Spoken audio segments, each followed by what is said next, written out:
So good to see you. Welcome to the Spiritual Center here in Natick. Isn't it a beautiful building?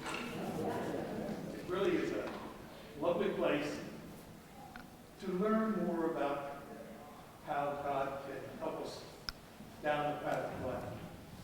I'm going to introduce Martin Mack, Christian Science practitioner. Can you hear me in the back okay? Should I speak a little louder? Is that okay? Okay. But we're real pleased to have you here on a beautiful night. And Martha's going to do the introduction of, oh, by the way, this building is used here in Natick for a lot of different things. It's been in operation like this for about 10 years. And Ian is the director and co-founder of the center. And it really is they're really fine people to work with. And Natick is very fortunate to have such a place here in the town. Martha, I'm going to let you introduce Johnny Hyman, okay? Thank you, Russ. Sorry, I don't have as big of a voice as Russ does. Our lecture this evening is being offered by the Wellesley, Framingham, Needham, and Natick Christian Science churches. I'm a member of the Natick Christian Science Church. Before we start, is anybody here tonight because of an ad that you saw on Facebook? Okay.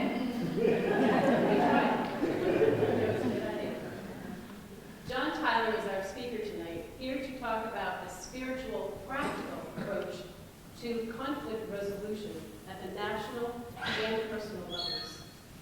John has been a labor organizer, a social activist, and then research director at the Istituto Atlantico, have that pronunciation correct, in Milan, Italy, positions which enabled him to work towards resolving some of the bigger social issues our world faces.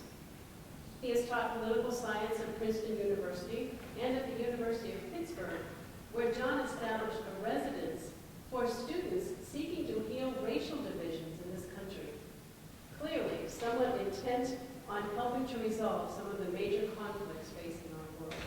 Please give a warm welcome to John.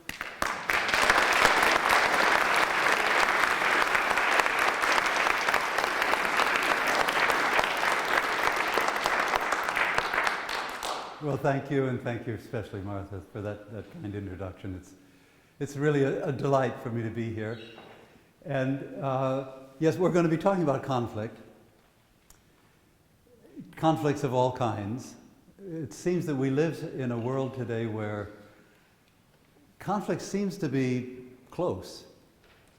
A lot closer than it used to be maybe a generation ago. And it also seems to be more intense and just more. Both at with regard to physical conflict, as well as the kind of mental, intellectual, what should we call the polarization of our country. Actually, not just the United States, but the largest parts of the world are having their political systems polarized, so there's conflict in that area as well. Interestingly, there's this concept of conflict as increasing, when at least when we're talking about violence, there's actually been a consistent decrease in conflict over the past 100 years. This even includes the First and Second World Wars. So it's in large part a question of perception, but that doesn't really change it. It seems like it's close. A generation ago, when you wanted to learn about what was going on in the world, you had that hour news program in the evening.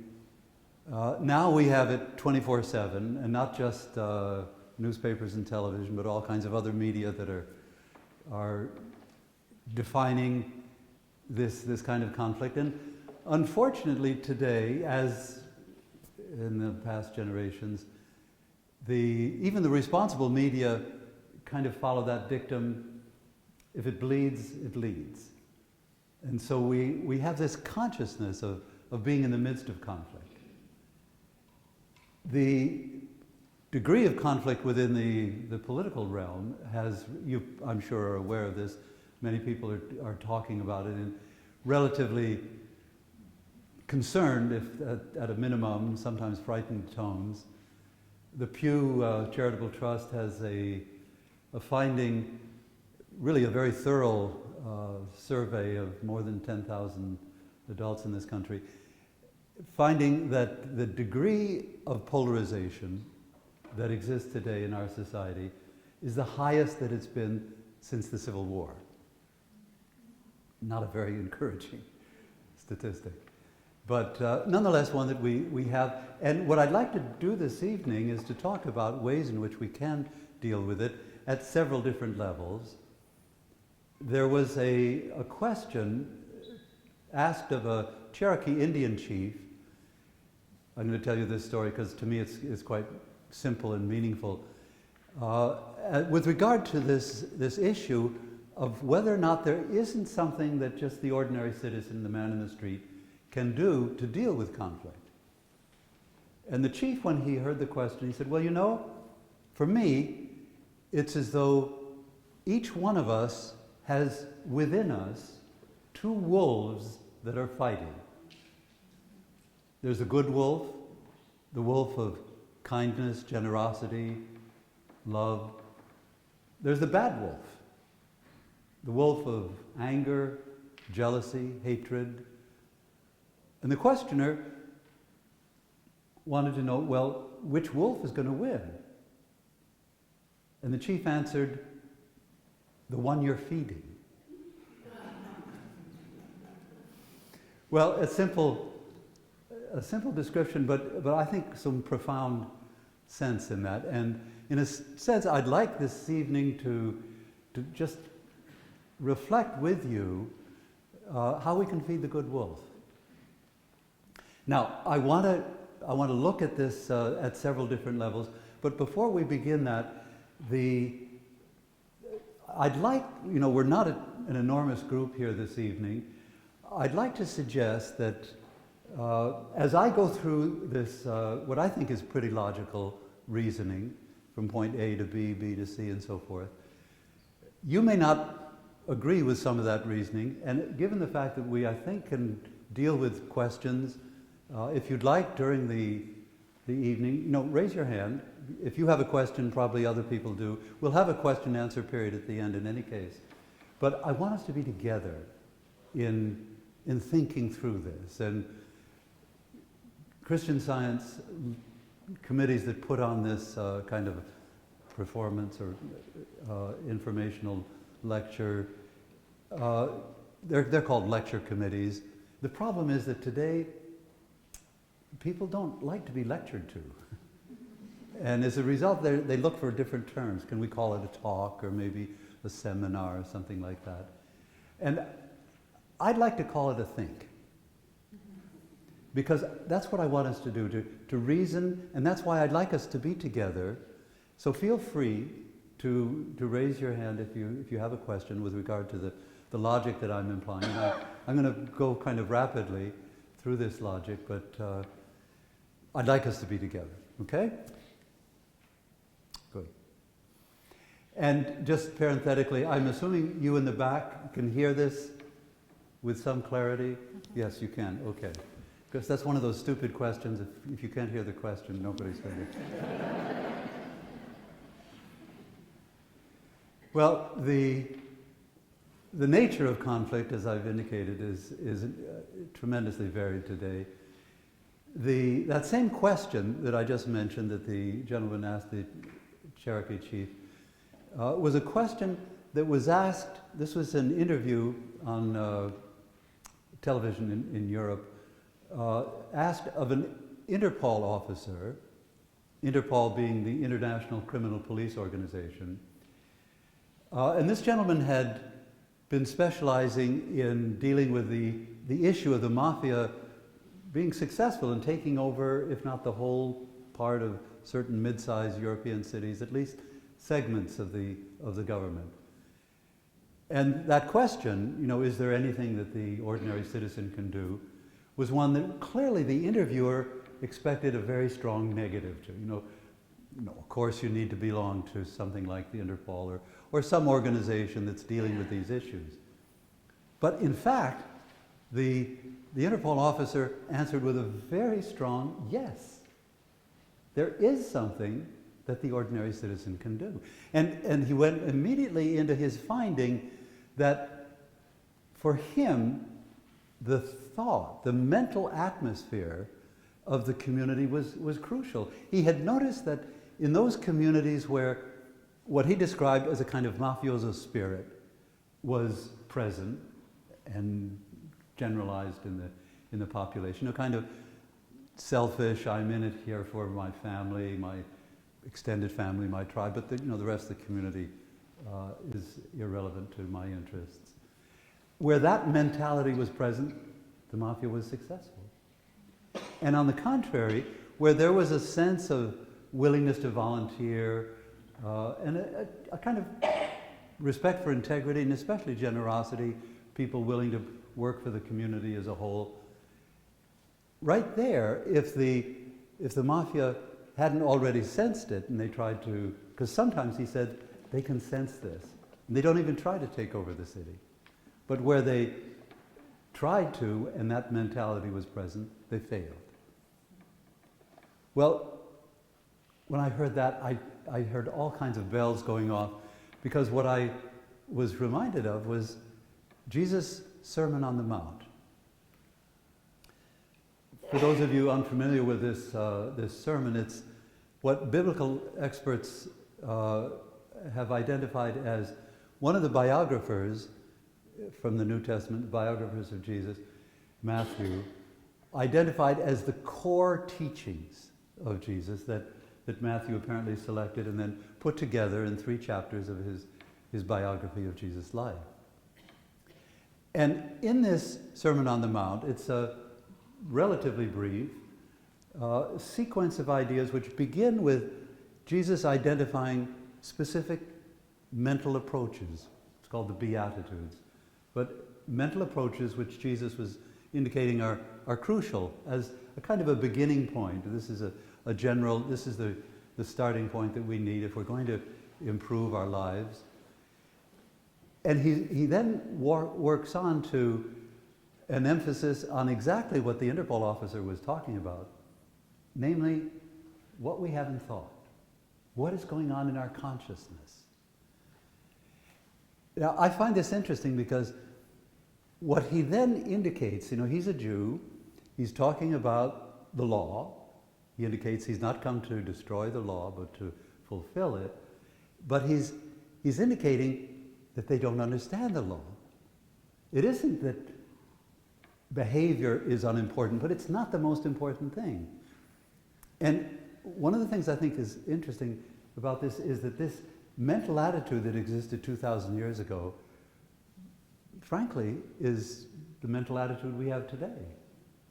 Most people, when they hear the 10 Commandments, think you're talking about what we're supposed to do, and it sounds that way. Thou shalt not do this, thou shalt, and so forth. But what Jesus says, it's not that behavior is unimportant, but it's secondary. You must begin with thought, with what's going on in your consciousness. He takes the 7th commandment, thou shalt not commit adultery, and he indicates if you have lust in your thinking, you've already broken the commandment. He takes the 6th commandment, thou shalt not kill. And again, he indicates if you have anger in your thought, you've already broken the commandment. And he builds this up because he's working towards kind of, at least what I consider the high point of this sermon, learning to love.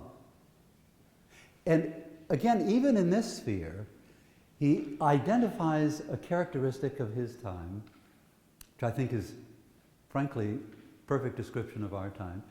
And he says, you guys don't know how to love. You think you're loving when you respond, when you love your family, when you love your friends, when you love those in your community who are being nice to you. And he says, even the worst people in society do that. And he identifies the worst people. In his time, they were the publicans, the individuals who were hired by the Romans to collect taxes. They were Jews who were betraying their fellow Jews and kind of as enforcers collecting the taxes for the Romans and for themselves and enriching themselves. And as is true, of course, they loved fully and completely those who loved them, but that was simply reciprocation. Isn't it the same today? How much do we go beyond that in our attempt to love? Well, of course, there are many who are doing that, and it's wonderful. But Jesus indicates that what is essential, if we're going to learn to love, is where we come to the point that we can love our enemies.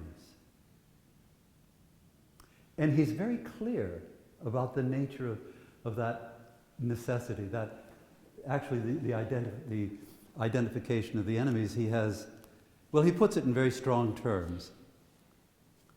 But I say unto you, love your enemies, bless them that curse you, do good to them that hate you, and pray for them which despitefully use you.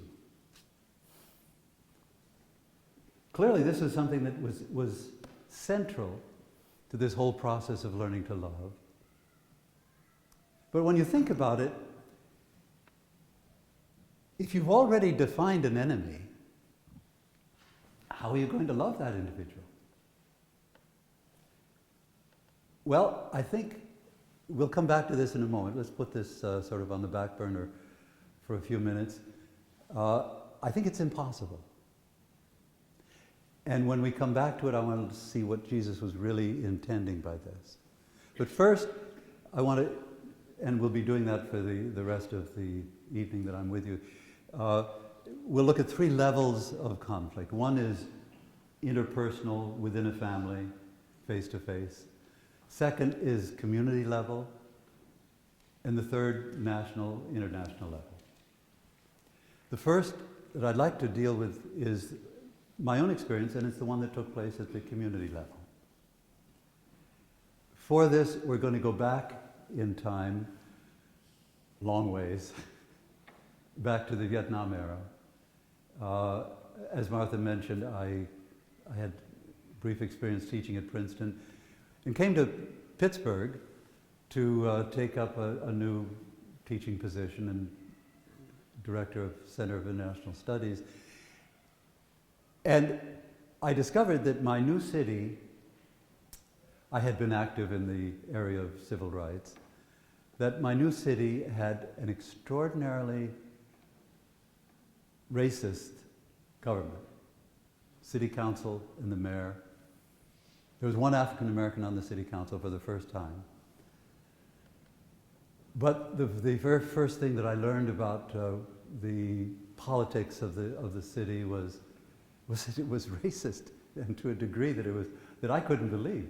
One of the city councilors justified his voting against a certain corporation that was going to be hired by or at least hopefully by the city.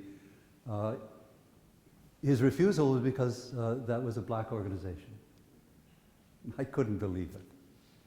And that wasn't uncharacteristic of the bulk of the city council and the mayor. My reaction,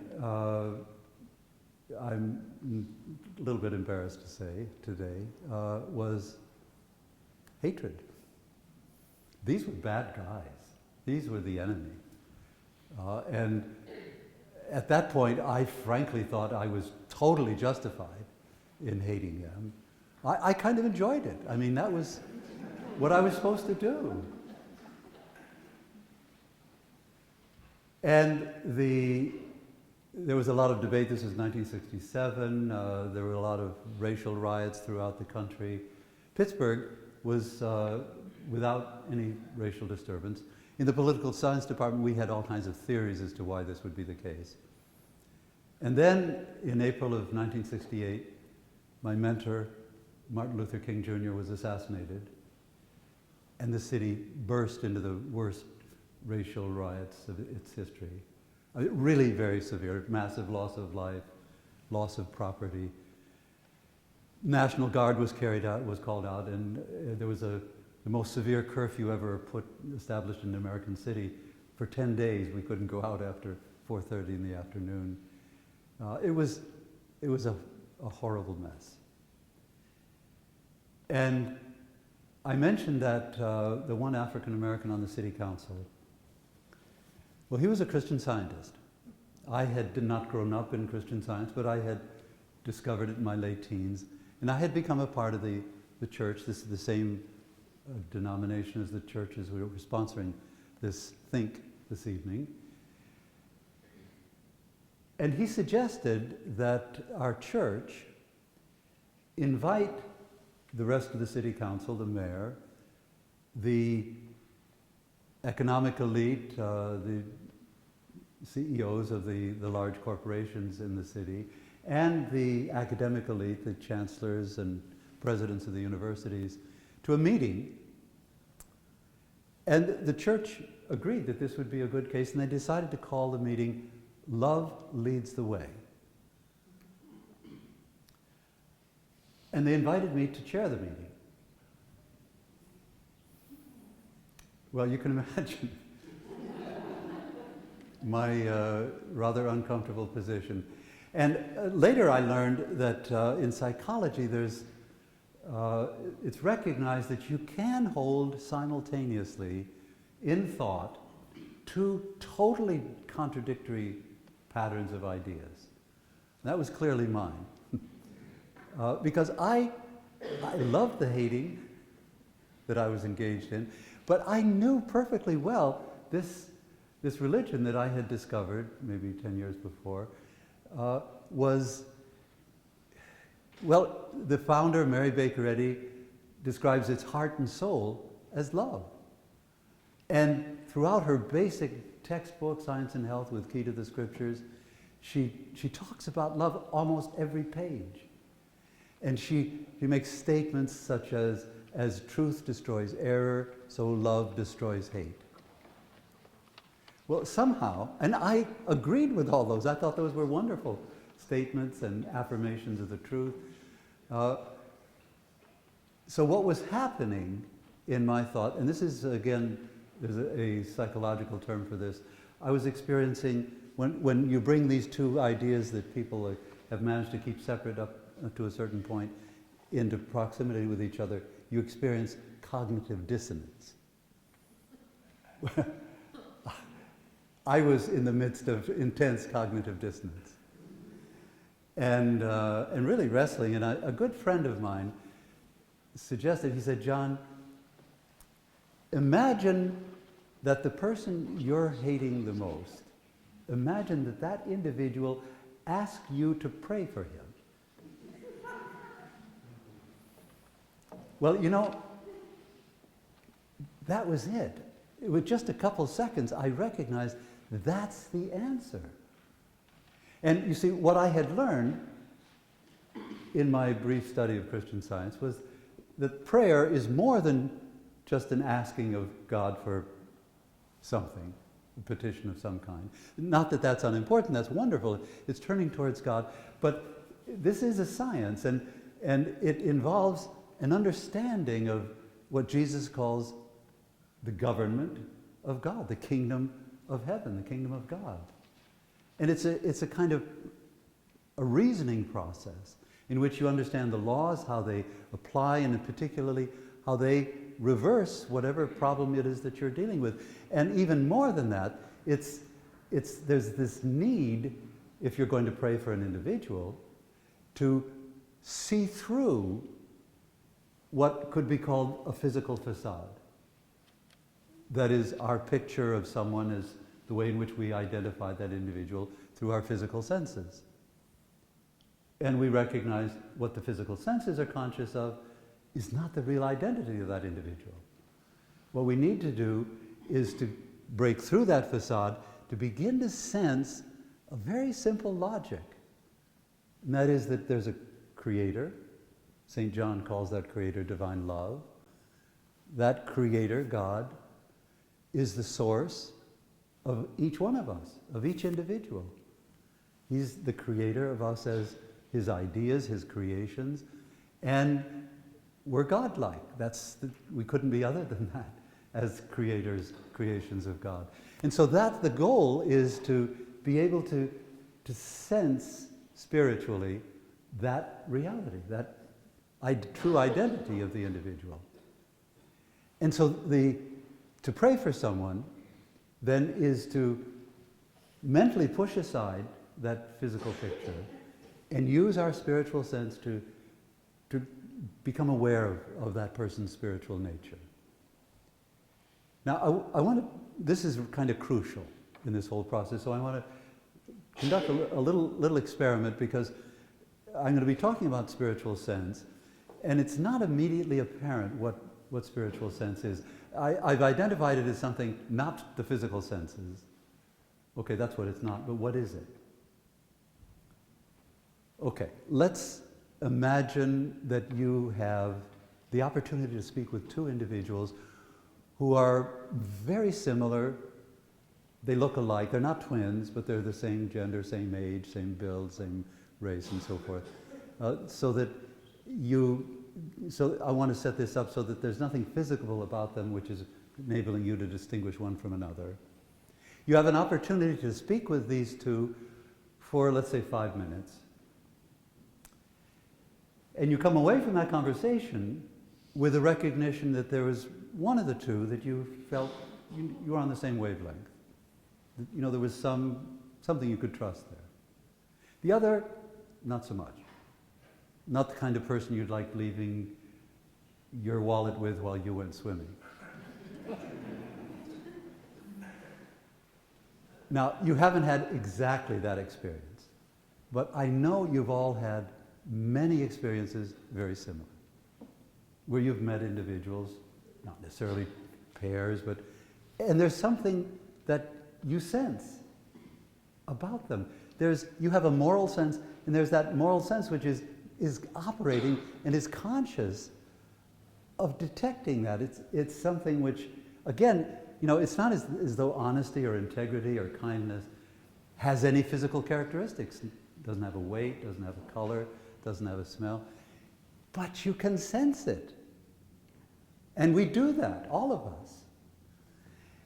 And in fact, in Jesus' teaching, this was the most important quality that he tried to get his disciples, his students, to first of all recognize that they had, and then to use as consistently as possible.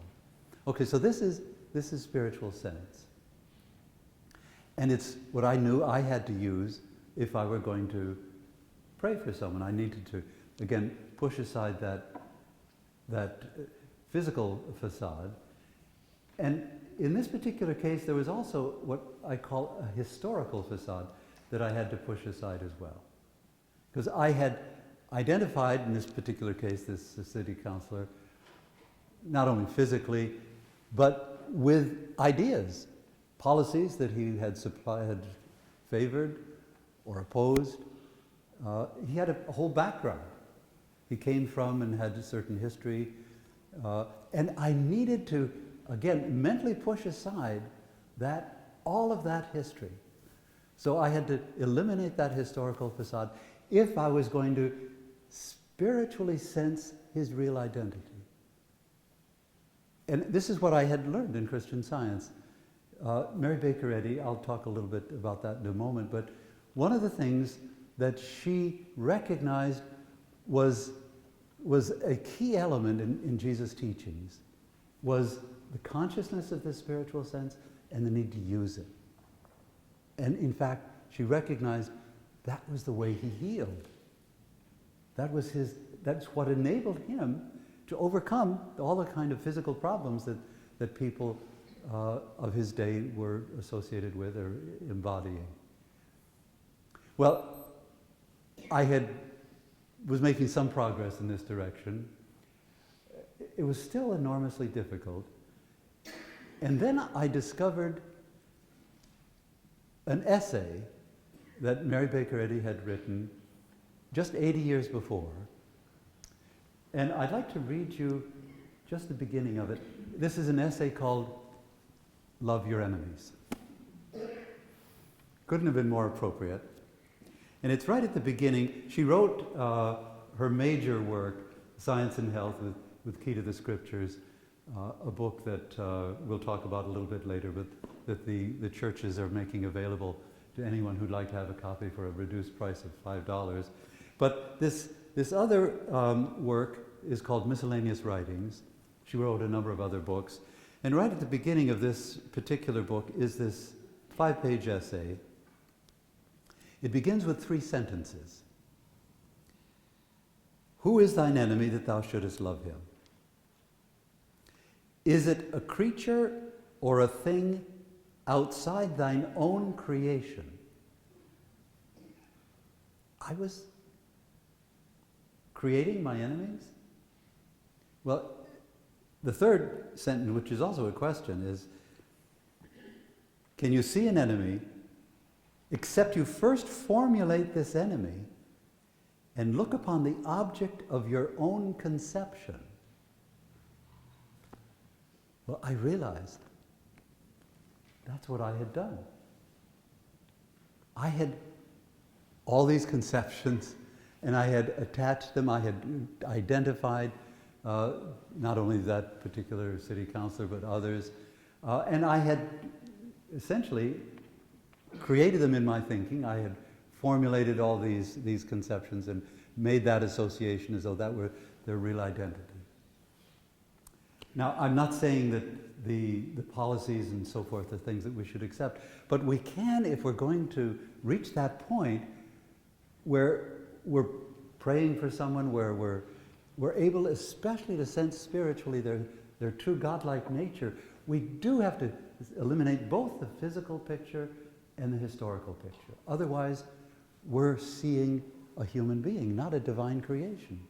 We're not seeing God's handiwork, in a sense, the divine qualities that are a part of who our real identity, who we really are. Well, I had made some real progress by the time the meeting began. And the meeting didn't solve all the problems of our city, but it did establish a beginning. In particular, one element that took place, I remember very clearly, it was the realization. There was the dean of the business school of the University of Pittsburgh, who acknowledged that they had never done anything with regard to the black entrepreneurs in the city. And the next year, there was an institute that was formed that has since then been a regular bridge to this part of our rich African American community in the city, and has helped them and strengthened them to a point where, well, there's just a lot of changes which have taken place along this line.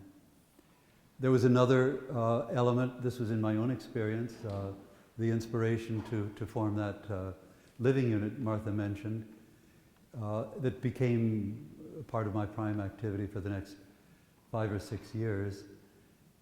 And it was the formation of I call it a living unit. It's not a fraternity or sorority, but it's a house that we renovated totally in order to enable an equal number of black students and white students to come together, living and sharing all the details of the life of a student. They were full-time students, but they all agreed to be a part of a special program dealing with racism. And the university approved it. In fact, they agreed to give full scholarships to all the individuals that we selected. The vice chancellors that I had to deal with, there were 6, and they all indicated to me that there was, they felt it was a great idea, but impossible. They didn't say this in public, they said this to me individually, privately.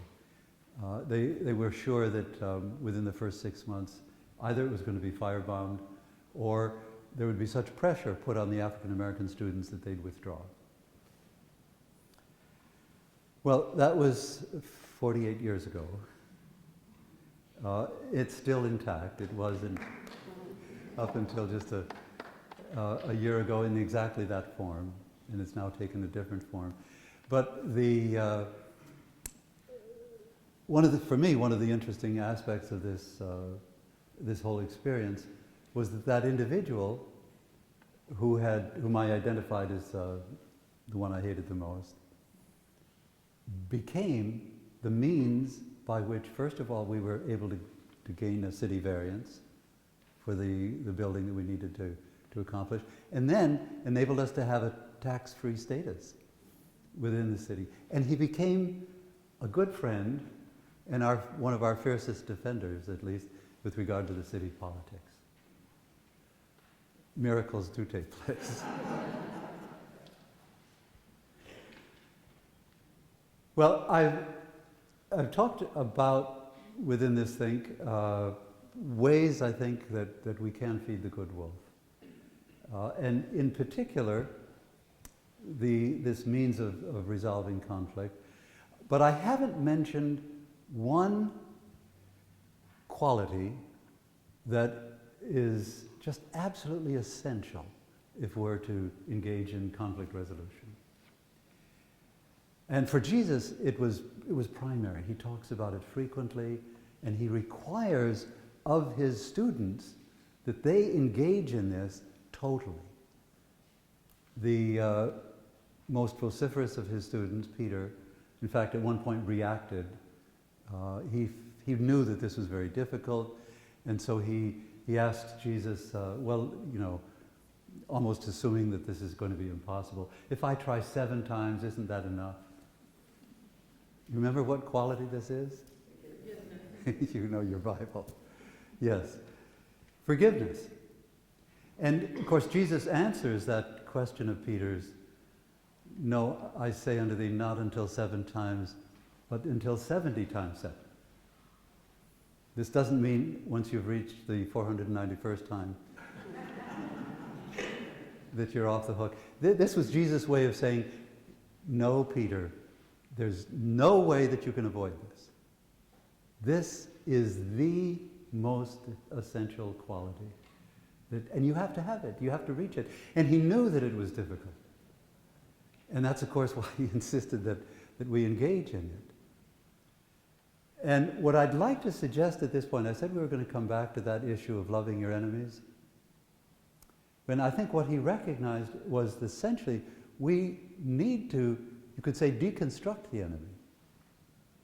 We need to engage in this whole process of seeing, sensing spiritually who we really are, who those whom we're dealing with are. And I'm kind of taking this, Jesus sums up the 10 Commandments. First, thou shalt love the Lord thy God with all thy heart, soul, spirit. And the second, and thy neighbor as thyself. Loving, I think it's really 3 levels. We love God completely. We love ourselves in the sense of, not selfishly, but recognizing our true godlike nature. And at that point, if we're genuine in that love of our godlike identity, we're able to take that 3rd step and then love our neighbor as fully as we love ourselves. And that whole process of essentially, it's one of learning to love. And forgiveness is a crucial element. It's one of probably the most important elements of learning to love. Now, one of the things which I find wonderful in the development of conflict resolution, and there has been an increasing attention over the past generation paid to this whole process. One of the things I love the most is that forgiveness within this context now has a tremendous importance. And I think that's great. In fact, this is part of the University of Wisconsin in Madison, there's an International Forgiveness Institute associated with the Peace Institute and so forth. So there's a consciousness that this is important, and there are processes of forgiveness that have been identified in various cultures and countries of the world, and are made a part of the whole conflict resolution activity. But now, I don't mean to say in any way that this this forgiveness, the attention on forgiveness, I think is fantastic. It's a really helpful and progressive step. But the common notion of this forgiveness doesn't go far enough. And I'd like to just read part of this is the way in which these peace institutes define forgiveness, and that is to stop feeling anger, to grant pardon for remission of an offense. It's a conscious decision to release feelings of resentment, vengeance toward a person or group, regardless of deserving forgiveness. Well, again, this is great, but there's something different, which I think is what I would call spiritual forgiveness. And that is going to the point which I've described. I was engaged, I really had to, in my experience in Pittsburgh, and that is reaching the point where we're able to dissociate completely both all the physical aspects of our enemy, but also the historical aspects. And unfortunately, what a lot of people, and this includes these courses in forgiveness within the conflict resolution context, there's an attempt often to find the good that an individual or group has done and is associated with.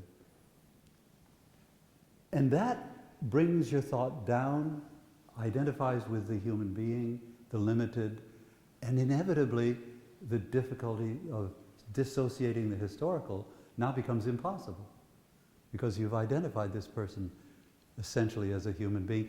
Whereas Jesus' strong recommendation to learn to love is clearly to take it totally outside of the human and use our spiritual sense to identify the divine, this godlike, the spiritual nature of an individual. This is the basis of what he's teaching as far as healing is concerned, and certainly as far as conflict resolution is concerned. It's enabling us to love. And without that, we're still at the level of the human. Well, during the first half, or the second half rather, of the 20th century, forgiveness was something that very few people associated with what was going on in South Africa. Now I want to talk about that third level, the international level of conflict resolution. And just for those of you who may not remember that period, which is already a generation ago, and many of you who never lived through it and have only seen it in historical terms, very grossly, what was happening in the second half of the 20th century on the international level was a gradual increase in the appreciation of the value of human rights. French and British empires were broken up, countries were gaining their freedom, and the whole notion of freedom and the ability to express oneself freely increased. It wasn't a smooth upward curve, all kinds of ups and downs. But the general trend during that 50-year period was towards a greater appreciation of human rights, except for one country, South Africa.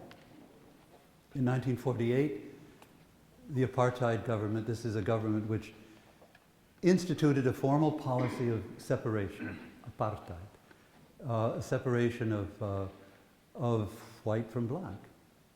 And this is a country which had well over 80% black African, about 13 or 14% pure white. And the development of this policy was such that when there was reaction, the apartheid government massacred those who were refusing to cooperate.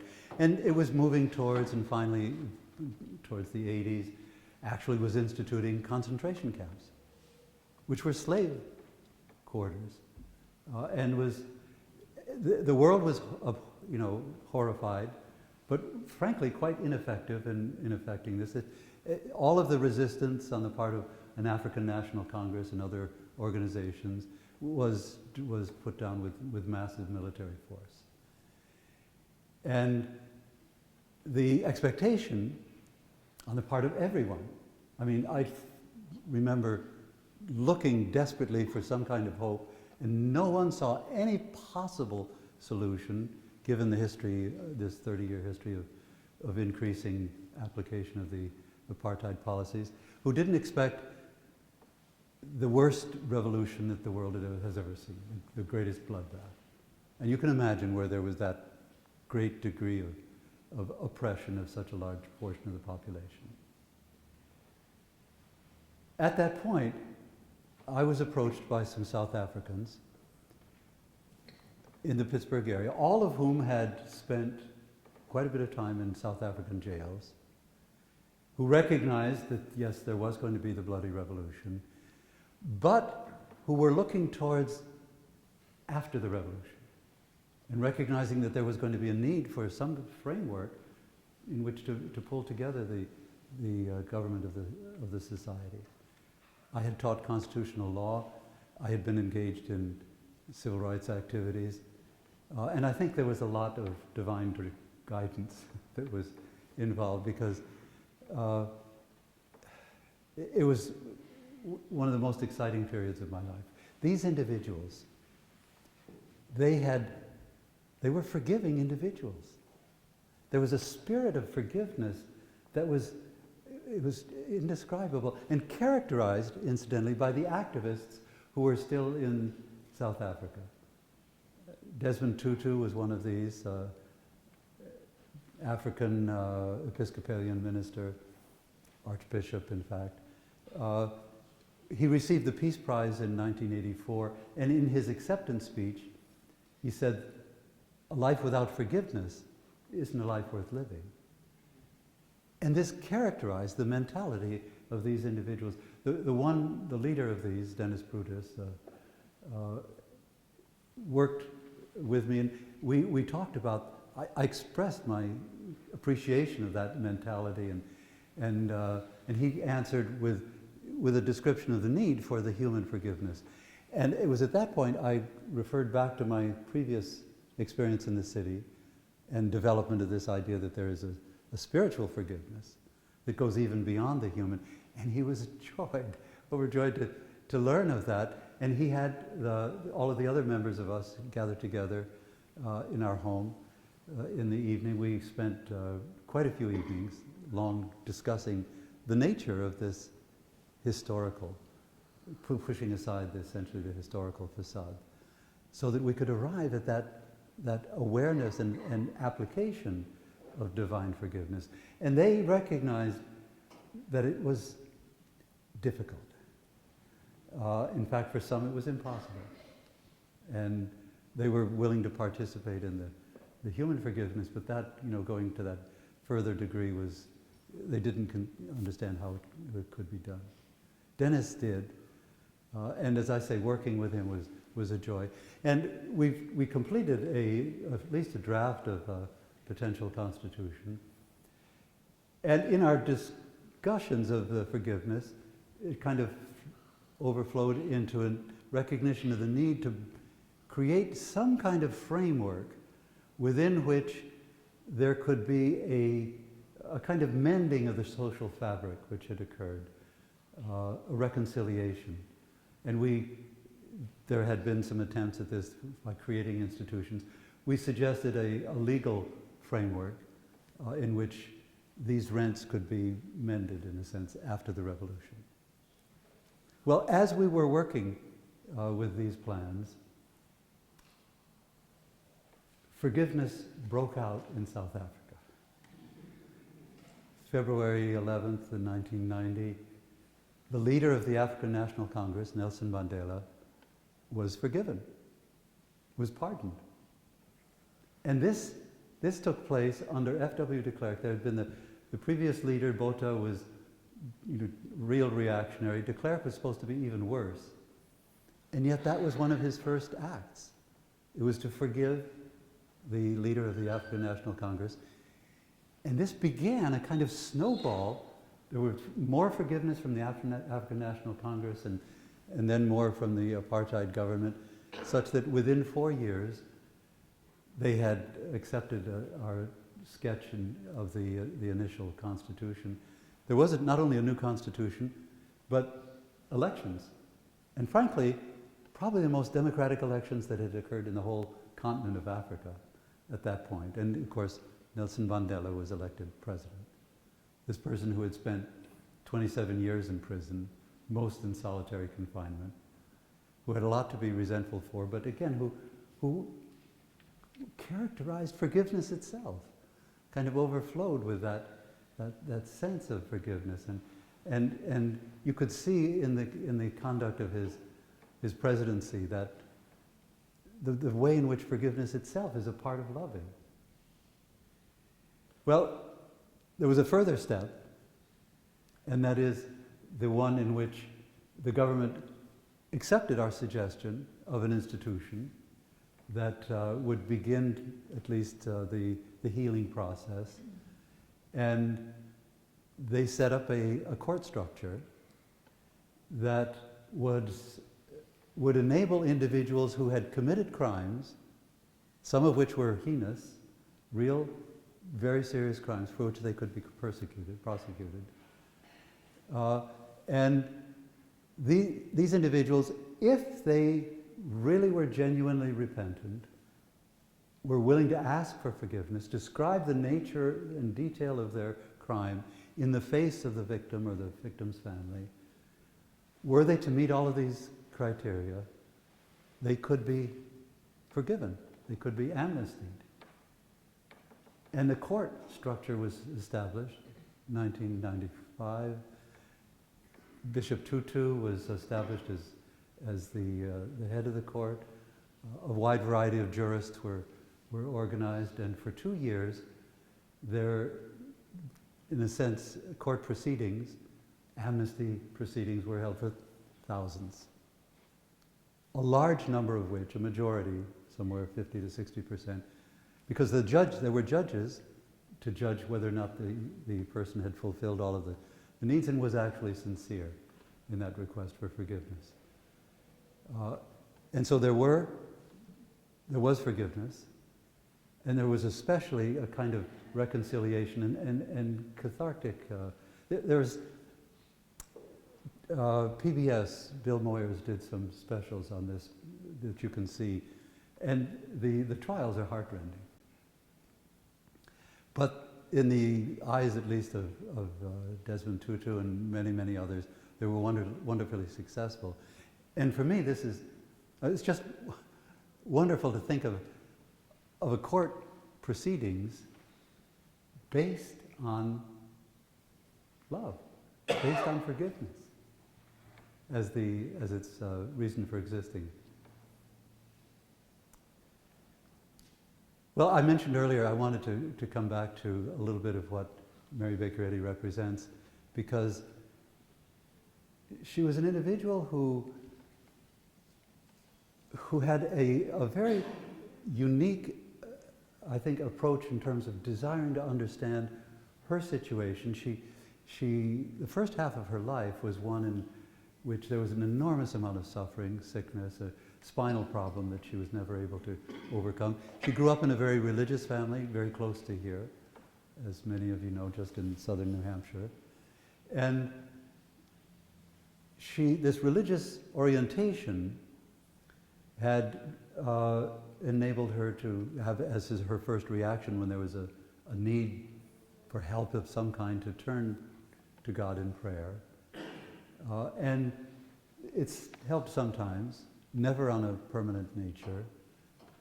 There were all kinds of medical procedures that she investigated, and again, some of which were helpful for a brief period of time, but again, never on a permanent basis. And then right at the midpoint in her life, she was 45 in 1866, when there was an accident that she had that her physician had considered fatal. She was carried into an apartment. And again, her first response was to turn to the Bible. She read again some of Jesus' healings. And it was at this point that she recognized there was an aspect of Jesus' teaching which she had never understood before. And it's closely associated with what I referred to earlier as this use of spiritual sense.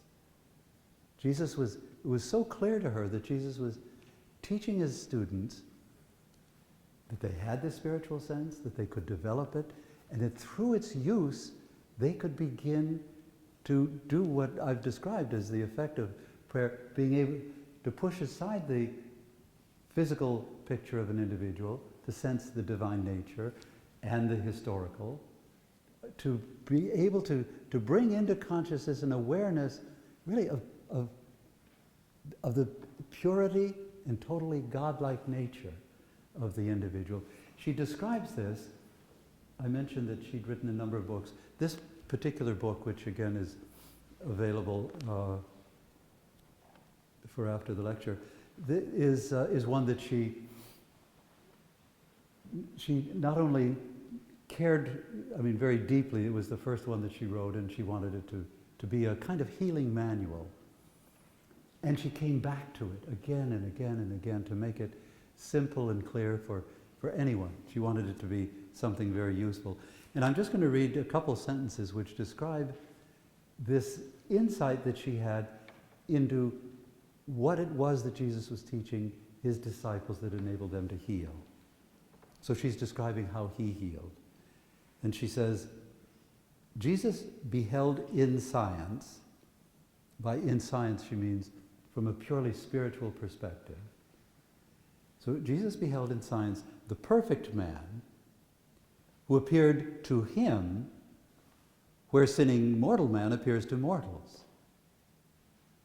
And then she gives the key. She says, in this perfect man, the Savior saw God's own likeness. And this correct view of man healed the sick.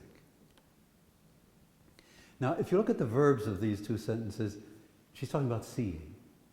Behold, see, view, and so forth. And of course, it's not physical seeing. It's spiritually sensing, or sensing spiritually.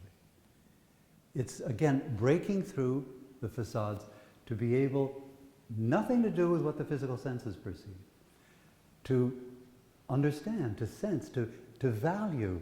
And of course, when you're seeing God, because if this individual as all are, to some degree, the image and likeness of God, then you're beholding, you're valuing, and you can't help but love. You're seeing the most pure, perfect, beautiful thing that exists, the real spiritual identity of an individual. Well, she describes it, this experience that she had, kind of recognizing how Jesus was able to communicate to his students the ability to heal. Later she describes it as the falling apple, referring to Newton when he discovered gravity. That's what rang true to her. And it was so vivid and so real in her experience that she was able to get up. Her physician had expected her to live, as they said, just for a couple of days. Never, of course, to be able to get up. But she was healed. She got up, she put on her robe, went into the next room. There was someone in the room who later indicated that he was sure he was seeing a ghost because he was told she would never be able to walk again. Well, I'm mentioning this in particular because I think if I were in that situation, having been given a couple of days to live and then suddenly being able to be free and move, and I would sort of run out of there and shout for joy.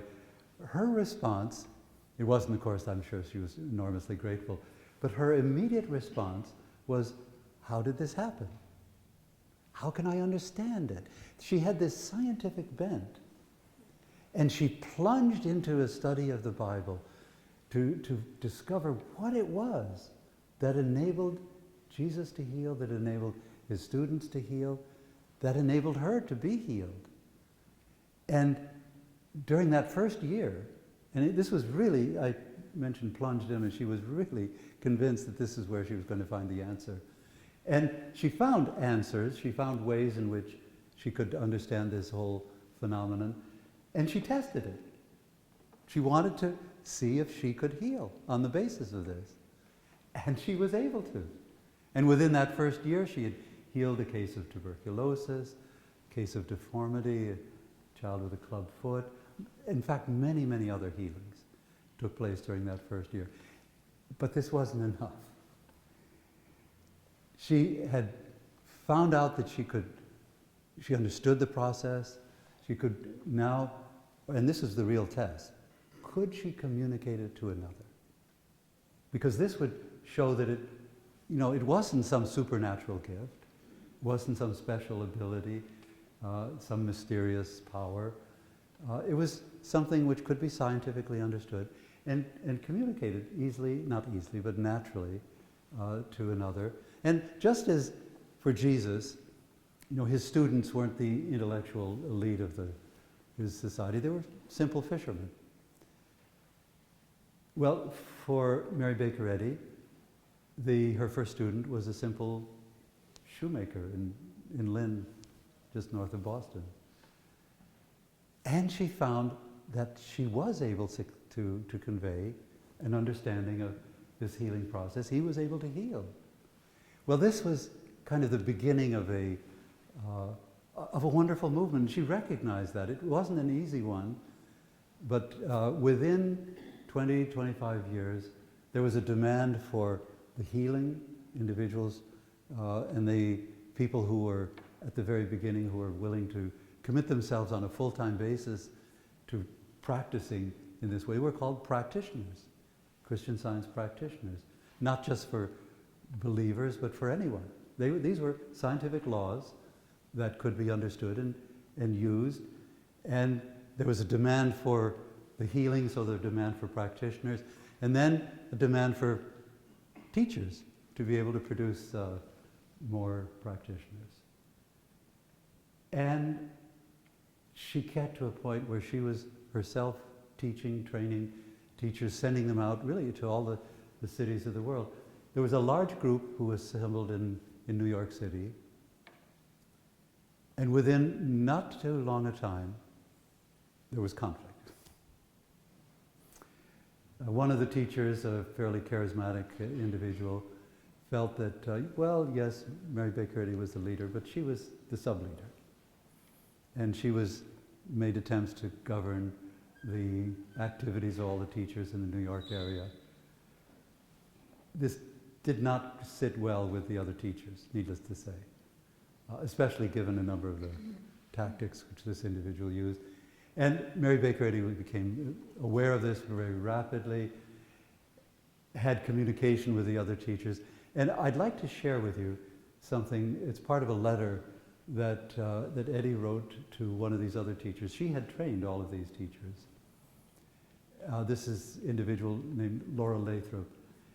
I want to read just part of the letter that she wrote because I think it indicates not only the spiritual ideas that are the basis of forgiveness, but kind of the human footsteps that accompany it naturally.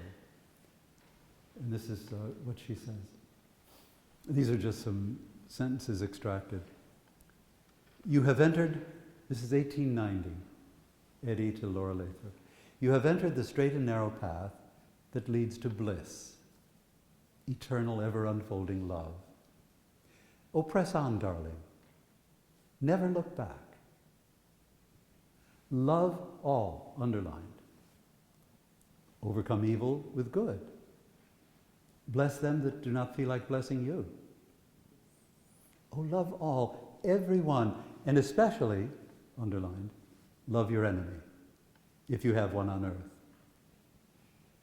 Do good to them that know not how to do themselves good. Help them to know. And then much later in the letter she says, go to Mrs. Stetson, that's the provocateur in the group, the charismatic individual. Go to Mrs. Stetson and put your arms around her neck. Tell her how you feel. Oh, love one another even as Jesus the Christ hath loved you. And then at the very end she says, I thank my Father for your new birth. And that's exactly what it was for Laura Lathrop. understanding that and putting it into practice was a new birth. It was her freedom. The Stetson problem continued for a while, but it was a breakthrough in her learning how to forgive. And again, what I love is that idea of the spiritual ideas, but there's an accompaniment of that too. Something that we do, actually, that is a part of the fulfillment of the prayer. Well, I want to fast forward now 100 years. We're 1890, we're now 1990. We're in the midst of a family. We'll call the mother Susan. 4 children. Susan's been married for 20 years. Suddenly discovers that her husband is unfaithful and has been for the full 20 years. Shock, in fact, a heart attack in which Susan is paralyzed on her left side, her left arm is immobile. She's a Christian Scientist. She's used this spiritual understanding as a basis for healing her children easily, rapidly at least, if not easily, as they grew up. And so her first response is, well, I'm going to seek healing. I'm going to call a Christian Science practitioner. And as I mentioned, that these are these individuals. There's no clergy in the religion, but there is this office which is essentially an individual who has committed his full-time profession to healing, to responding not only to Christian Scientists, to anyone, and not only with regard to physical problems, but financial, marital, educational, work problems and so forth, all kinds of problems. She explains the situation. The practitioner responds by saying, well, of course, my dear, the first thing you're going to need to do is to forgive your husband and his mistress. What? Who's the victim here? And her response was, how could I possibly forgive either one? So she thanks the practitioner and knows that she's used Christian Science and understands it, has been the basis of many healings. So she turns to essentially taking her own case and praying. At the same time, the mistress, having found out that she was discovered, and for some reason or other wanting vengeance, sends all of the love letters to Susan that she's received. At one point is even in contact with her eldest child, harassing. Susan is tempted to call the police, but then says, no, I've got to deal with this. But is constantly conscious of the horror of that act. But prays for herself, uses her spiritual sense in the way in which I've described to identify her true being as purely godlike, pushing aside the mental picture of a physical body, especially a partially paralyzed physical body, and seeking to love that divine creation. But weeks grow into months, and there's no progress. In fact, at one point, the paralysis seems to be going up into her cheek. Her arm, from lack of use, has lost half of its diameter. And then there comes a point where she realizes that she's dealing with laws that are universal. And she realizes that she needs to recognize the universality of the law, that it applies to everyone equally, even her husband and even his mistress. And that she needs to see that this law is governing them, always has. And in that sense of appreciating the universality of the truths that she's knowing, she's recognizing her own identity as God's creation. And that is a universal law. It's the law of her husband. It's the law of his mistress. And again, this is not dealing with the human history or the physical aspects of these individuals. It's their true identity that finally she sees she needs to value, to love, and of course in the process forgive. Well, the change doesn't come all at once, but the paralysis disappears. She gains the use of her left arm. That was 27 years ago. She's now quite an athlete. But of course, this healing took place in her thought. It was her consciousness of what was true and her willingness to leave aside, to mentally push aside all those heinous acts and the resentment and anger and so forth. And it reached this state of mental purity where she could see and sense the godlike nature, not only of herself, but her husband and his mistress. Well, I haven't seen any arms, so presumably you followed the logic perfectly.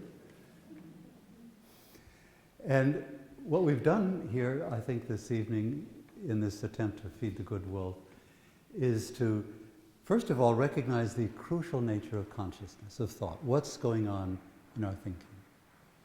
And then we saw that this is closely related in conflict resolution to forgiveness, to spiritual forgiveness, not human forgiveness where we identify the good of the individual. That's certainly better than resentment or anger or vengeance.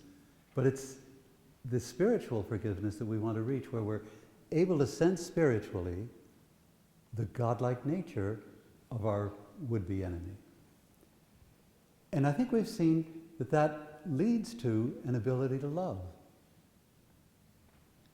Forgiveness is really a crucial element of that whole aspect of knowing how we can love. And we've at least hinted at the fact that the ability to love God's nature, God's creation, is the basis of healing of all kinds.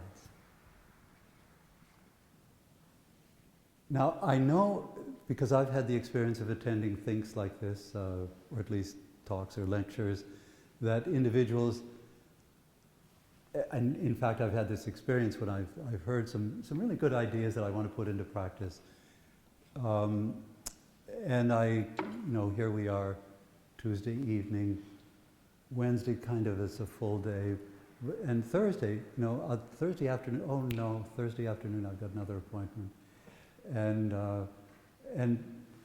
the plan to put into practice those ideas that I've heard that are so wonderful gets pushed back, and never takes place. I'm saying all this because I'm giving an excuse for me challenging you to put into practice this notion of forgiveness. Not the human, the spiritual forgiveness. We live in a culture in which it's politically incorrect to talk about hating. So what I'd like you to do, and I hope you take this challenge, what I'd like you to do is to identify the individual in your thought whom you love the least. And forgive him or her, or maybe a group. But come to that point where you're able to sense spiritually their real identity, their godlike nature. And recognizing that in this process, we're not discounting maybe the horrible things they've done, or said, or been. We're not saying that they're somehow to be approved. There are lots of horrible things that go on. We have human institutions that are designed to help correct these in our society. But what I'm talking about is a purely mental process. It's really a process of prayer in which you can use that spiritual sense to behold in science the perfect man. And as you sense that beauty, that divine nature, you can't help but reach the point of loving. Well, I hope you take the challenge, and I want to thank you tremendously for this.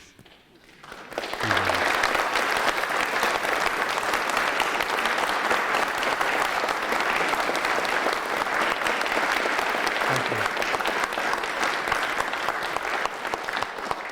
We have, there's a very brief question and answer period. Russ told me that we do have to close at midnight, but no, seriously, maybe we could take 5 or 10 minutes in case anyone has a question. Yes? The spiritual forgiveness and pushing aside the history and the physical, when you're speaking of that, it brought to mind a saying which is, I'll forgive you, but I won't forget. So how would you fit that into that? The question is, we get to a point where we could say, I'll forgive them, but I can't forget. And it's a saying, but it's a saying, I think, with an enormous amount of truth to it. Because to some degree, that's the test. If we're left with a consciousness of that person having an identification of evil, we haven't forgiven them. We haven't reached that point. I guess part of what I'm saying is that the forgiving and the forgetting become one. Because when you've reached that level of spiritual forgiveness, you've reached the point of totally dissociating all of those negative characteristics from the individual. And that, therefore, it's not a question of you carrying a memory now, you've destroyed it.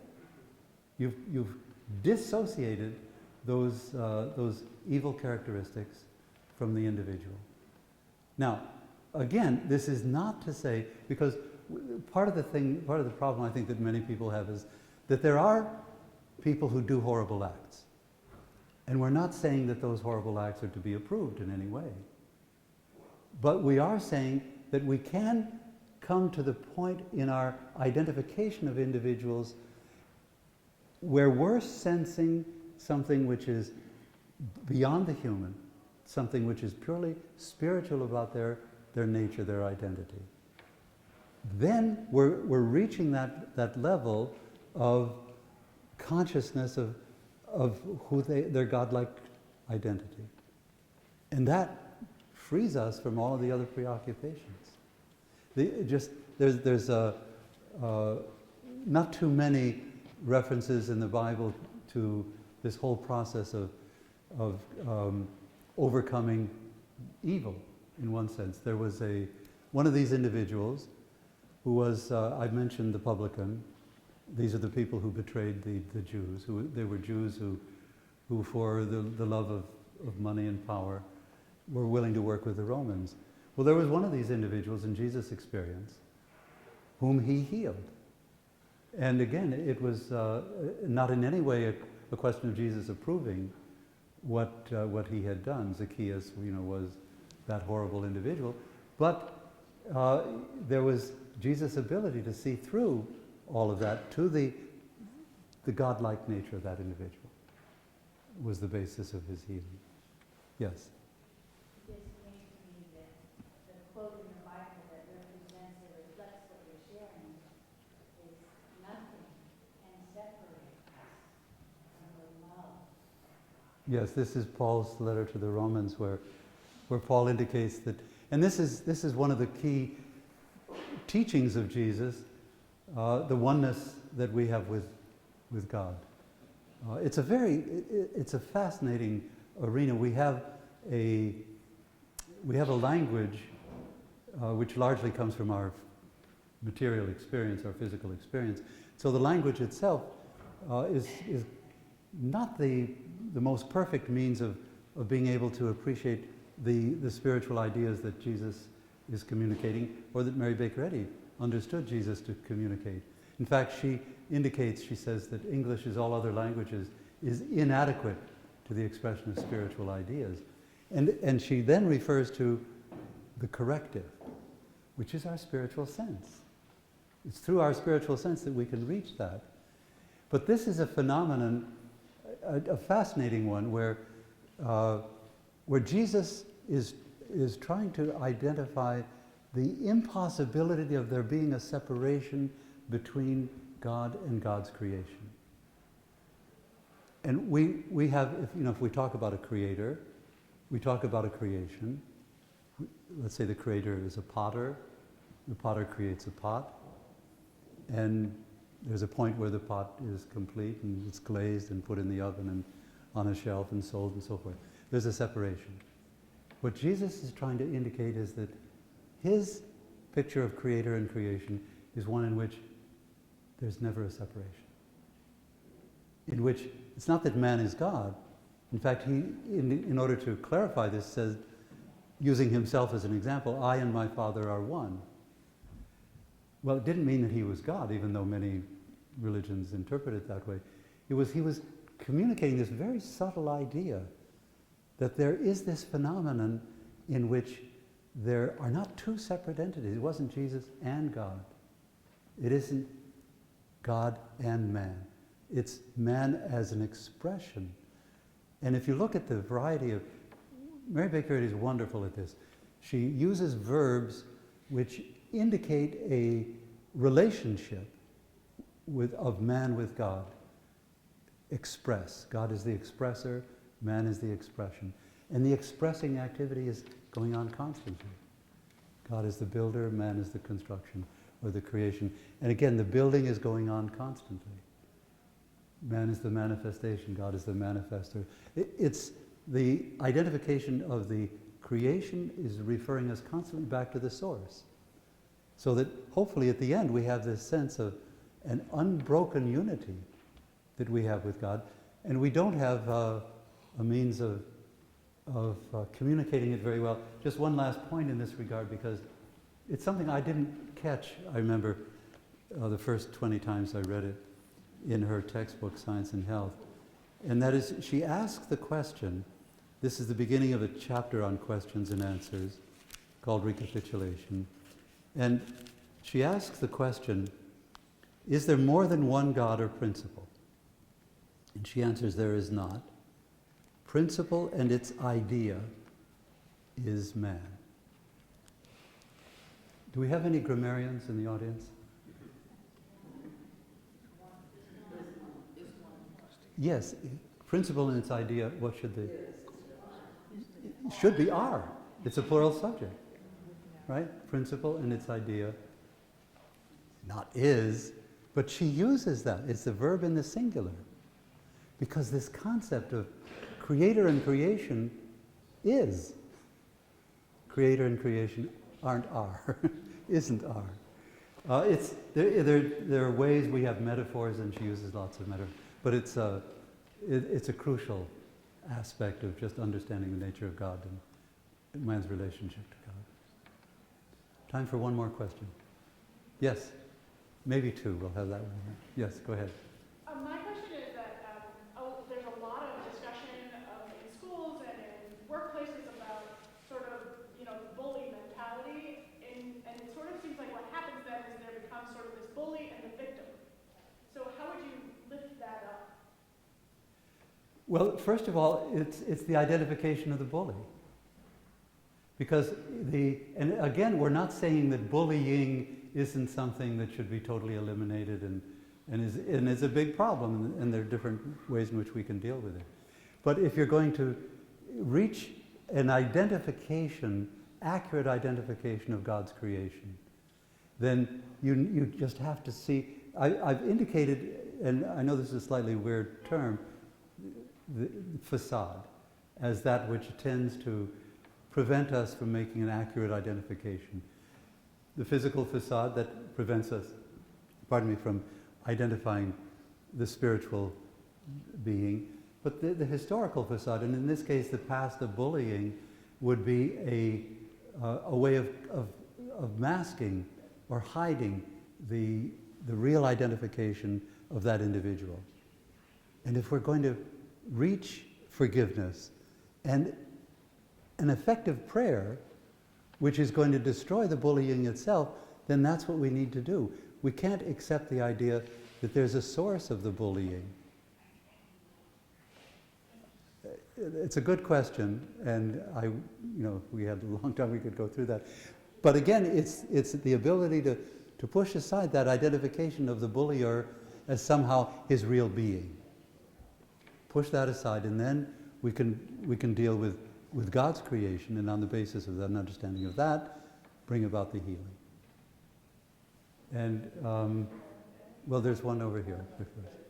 Okay, we'll have three more. One, go ahead. This may in a way be the same question, but when you have done the healing work of your own thought, corrected your concept of peace, but the person has not reformed, is it inconsistent to protect yourself from further offenses by that person? It's not inconsistent if you've attempted to change your thought with regard to an individual, and that individual hasn't changed his behavior.